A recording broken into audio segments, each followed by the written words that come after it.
श्री शिवाय नमस्तुभ्यम। हर हर महादेव। वेदांत सिटी खड़वासा मंदिर के पास टिंडोरी रोड, सूरत, गुजरात में गुरुजी पंडित प्रदीप मिश्रा जी द्वारा श्री शिव महापुराण कथा बाँची जा रही थी।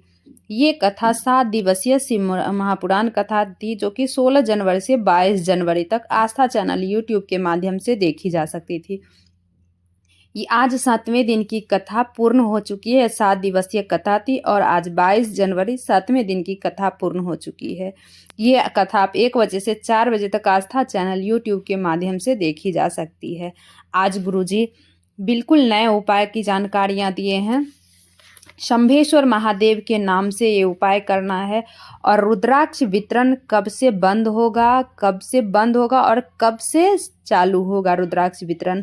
और अगर आपको रुद्राक्ष बीच में रुद्राक्ष महोत्सव है, रुद्राक्ष महोत्सव के बीच में अगर आपको इमरजेंसी में रुद्राक्ष चाहिए तो किस तरह से आप रुद्राक्ष ले सकते हैं, ये सारी बातें आपको इसी वीडियो के माध्यम से समझाई जाएगी। आसान भाषा में हम समझाने की कोशिश करेंगे। अगर आज की कथा आप किन्हीं कारणवश नहीं सुन पाए हैं तो पूरी कथा का रास्ता तो आपको इस छोटी सी वीडियो के माध्यम से प्राप्त होने वाली है।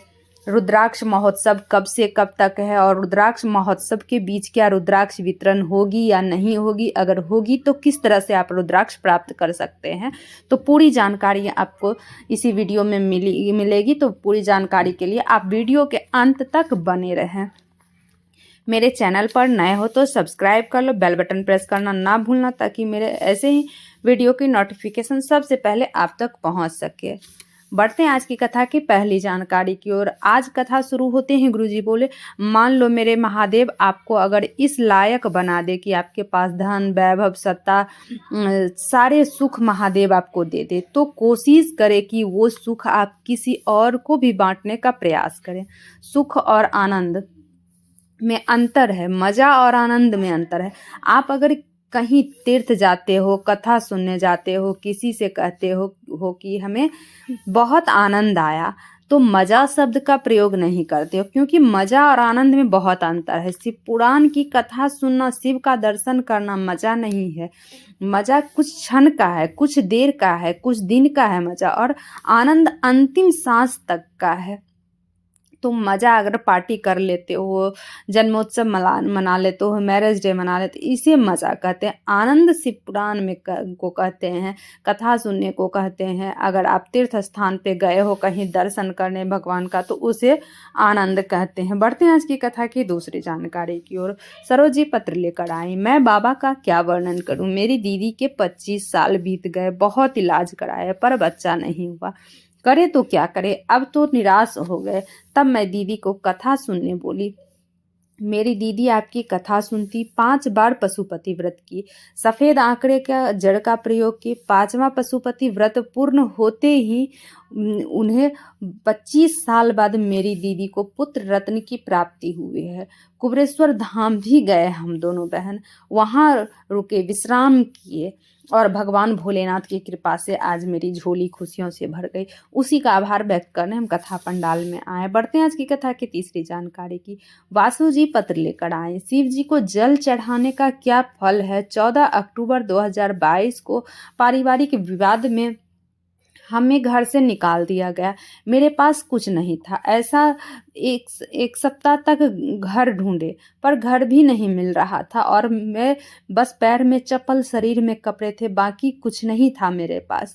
4 दीवारी का एक रूम मिला, कुछ नहीं था। 6 महीने निकल गए इसी तरह से। पहली बार आपकी कथा सुनी, आप बोले मनुष्य में आपका को जन्म हुआ है तो भगवान भोलेनाथ आधार देके जरूर भेजते हैं।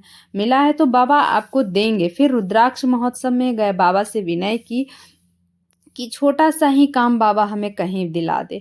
एक छोटा सा काम शुरू किए, उसमें भी कर्जा हो गया। पति रोने लगे। फिर कथा पंडाल में सुनी, पशुपति व्रत की, मंदिर जाती, झाड़ू पोछा लगाती, बाबा की कृपा से छोटा सा व्यापार चलने लगा। आज मकान दुकान बाबा की कृपा से बहुत अच्छी चल रही है, करोड़ों का व्यापार है बाबा की कृपा से। उसी का आभार व्यक्त करने आए। बढ़ते हैं आज की कथा के चौथी जानकारी की ओर माधुरी जी पत्र लेकर आई। दोनों पति पत्नी में झगड़ा हो गया, 5 साल हो गया, 7 साल हो गया, 10 साल हो गया, संतान नहीं हुआ। बहुत जगह गोदी भरवाई, पूजा पाठ की, नारियल के गोले लाई, संतान नहीं हुआ। तब आपकी कथा सुनी। आपने अपने पति से बोली हम दोनों मिलके पशुपति व्रत करेंगे। पति बोले ये क्या होता है पशुपति व्रत? फिर दोनों मिलके पशुपति व्रत किए। तो पति बोला दिया जलाने से क्या औलाद होती है? बाबा की कृपा से 10 साल बाद संतान की प्राप्ति हुई है। उसी का आभार व्यक्त करने हम कथा पंडाल में आए हैं। बढ़ते हैं आज की कथा की 5वीं जानकारी की ओर। आज की विशेष सूचना 25 फरवरी से 25 मार्च तक रुद्राक्ष वितरण बंद रहेगा। तो उसके बाद चालू होगा, 25 मार्च के बाद चालू होगा। अगर आपको कोई गंभीर बीमारी है और इमरजेंसी में आप रुद्राक्ष अगर लेना चाहते हैं तो वहाँ ऑफिस में जाके आप अपनी फाइल दिखा के, गुरुजी बोले अगर आपको कोई गंभीर बीमारी है, इमरजेंसी में आपको रुद्राक्ष लेना है, रुद्राक्ष चाहिए, तो वहाँ एक काउंटर खोल दिया जाएगा। जिस जगह की आपको काउंटर खोल दिया जाएगा तो आपको वहाँ पे अपनी फाइल लेके जाना है। जो भी आपको गंभीर बीमारी है तो उसकी फाइल लेके आपको जानी पड़ेगी। उसका पेपर आपको वहाँ दिखा के रुद्राक्ष आप इमरजेंसी में ले सकते हैं, प्राप्त कर सकते हैं। वहाँ एक रुद्राक्ष आप उस व्यक्ति के लिए प्राप्त कर सकते हैं। बढ़ते हैं आज की कथा की 6वीं जानकारी की ओर। अगली कथा साकरी में 24 जनवरी से 30 जनवरी तक रहेगी। बढ़ते हैं आज की कथा की 7वीं जानकारी की ओर। शंकर भगवान से अंधकासुर ने मांगा मेरा प्राण ना छूटे। अगर आपको कुछ मांगना है तो मांगना ही है, तो आपका द्वार ना छूटे महादेव, आपका भजन ना मुख से छूटे। अगर आपकी मनोकामना भी पूर्ण हो जाए, आपको महादेव सब कुछ दे दिए हैं, पुत्र धन दौलत सब कुछ दे दिए हैं, उनका दरवाजा कभी मत छूटे। जिससे आपको सब कुछ दिए हैं उनका दरवाजा कभी मत छोड़ना। बढ़ते हैं आज की कथा के 8वीं जानकारी की। गुरुजी बोले आजकल जो छोटी छोटी बच्चियों के साथ जो गलत हो रहा है उसे सरकार कब तक रोकेगी? हमारे संस्कार रोकेगी। हम अपनी बेटियों को इतना हिम्मत, इतना प्रबल बना देंगे, अपने बेटों को इतना संस्कार देंगे कि किसी लड़की के साथ ऐसा गलत ना करे, किसी बेटियों के साथ ऐसा गलत ना करे।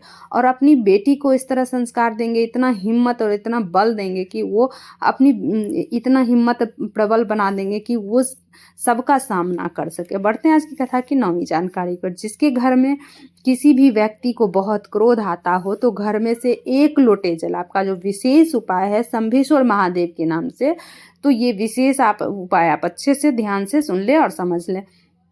जिसके घर में अगर किसी व्यक्ति को बहुत ज़्यादा गुस्सा आता हो, बहुत ज़्यादा चिड़चिड़ापन हो, तो आपको करना क्या, उस व्यक्ति के नाम से आपको 1 कलश जल लेके शिवालय जाना है। शिवालय जा करके आपको शिवलिंग पर शंभेश्वर महादेव के नाम से जल अर्पित कर देना है। थोड़ा सा जल झेल के आपको घर वापस ले आना है। उसी लोटे में आपको थोड़ा सा जल झेल के आपको घर के ले आना है। और फिर आपको करना क्या है, वो जल झेल के जो आप लाए हैं घर के मटके में डाल दें और सबका गुस्सा शांत, वो जल पीने से सबका गुस्सा शांत हो जाएगा। बढ़ते हैं आज की कथा की 10वीं जानकारी को। आप अगर कोई अच्छे कार्य के लिए जा रहे हो तो पार्थिव शिवलिंग का निर्माण कर पूजन करके जाए तो आपका कार्य सफल अवश्य ही होगा। आप पार्थिव शिवलिंग गमले में भी निर्माण कर सकते हैं। ऐसा नहीं कि कोई थाली में या कुछ भी उस तरह से, तो आप गमले में जो भी मिट्टी है उससे पार्थिव शिवलिंग का निर्माण कर पूजन कर वहीं पे विसर्जित कर सकते हैं। बढ़ते हैं आज की कथा की 11वीं जानकारी की ओर। आप गुरुजी की जो अगली कथा है 1 फरवरी से 7 फरवरी जिला कांकेर से होगी। और अगली कथा जो है 10 फरवरी से 16 फरवरी तक सतुआ बाबा शिविर में प्रयागराज में होगी, गुरुजी की कथा होगी। अगली कथा जो है 17 फरवरी से 23 फरवरी तक कथा होगी। और उसकी अगली कथा जो है रुद्राक्ष महोत्सव में जो है कि 9 दिन की कथा होगी। श्री शिवाय नमस्तुभ्यम। हर हर महादेव।